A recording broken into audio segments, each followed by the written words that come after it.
വൈകിട്ട് ജോലിയും കഴിഞ്ഞ് വീട്ടിലോട്ട് പോകാൻ നേരത്താണ് കേട്ടോ ചാലയിൽ പോയി നമുക്ക് കുറച്ച് സാധനം വെച്ചിട്ട് പോകാമെന്ന് ചേട്ടൻ പറഞ്ഞത്. വേറൊന്നിനും അല്ല, ക്രിസ്മസ് ഡെക്കറേഷന് വേണ്ടിയിട്ടുള്ളതാണ്.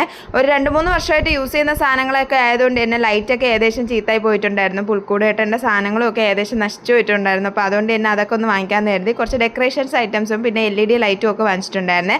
അങ്ങനെ അതൊക്കെ എടുത്തുകൊണ്ട് നിന്നപ്പോഴാണ് നല്ലൊരു അടിപൊളി വൈറ്റ് ക്യൂട്ട് സാൻഡേ കണ്ടത് കേട്ടോ. നല്ല വയലിനൊക്കെ പിടിച്ചുകൊണ്ടിരിക്കുന്നത്. അങ്ങനെ കുറച്ച് സാധനമൊക്കെ വാങ്ങിച്ചിട്ട് പിന്നെ നമ്മുടെ കണ്ണൂസിനും കല്ലൂസിനും വേണ്ടിയിട്ട് ഒരു ക്രിസ്മസ് ക്യാപ്പൊക്കെ വാങ്ങിച്ചിട്ടുണ്ടായിരുന്നേ.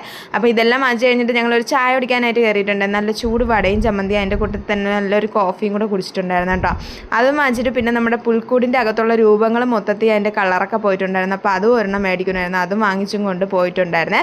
പോണ വഴിക്കാണ് കേട്ടോ എൻ്റെ കോളേജിലെ ബസ് കണ്ടിട്ടുണ്ടായിരുന്നു കേട്ടോ. ഞാൻ ഈ കോളേജിലാണ് പഠിച്ചത്, വൈറ്റ് മെമ്മോറിയൽ കോളേജ്. അപ്പോൾ അതിൻ്റെ ബസ് കണ്ടതാണ്.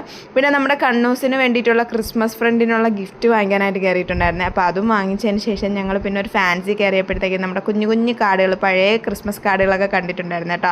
പിന്നെ അതിൽ നിന്നും 2-3 എണ്ണമൊക്കെ വാങ്ങിച്ചിട്ട് പിന്നെ ഞങ്ങളൊരു നമ്മളെ റാപ്പ് ചെയ്യണ പേപ്പർ വാങ്ങിച്ചിട്ട് വന്നിട്ട് നമ്മുടെ കണ്ണൂസിൻ്റെ ക്രിസ്മസ് ഫ്രണ്ടിനുള്ള ഗിഫ്റ്റൊക്കെ വാങ്ങിച്ചിട്ട് അതും പൊതിഞ്ഞ് കൊടുത്തിട്ടുണ്ടായിരുന്നേ. കണ്ണൂസ് ഇതൊക്കെ കണ്ട് ഒത്തിരി ഹാപ്പി ആയിട്ടോ. സാധനങ്ങളൊക്കെ കിട്ടിയപ്പോൾ തന്നെ ആൾ മൊത്തത്തിൽ ഹാപ്പി ആയിട്ടുണ്ടായിരുന്നു. അപ്പോൾ ഇത്രയൊക്കെ വിളിച്ചാൽ ബൈ ബൈ, സീ യു.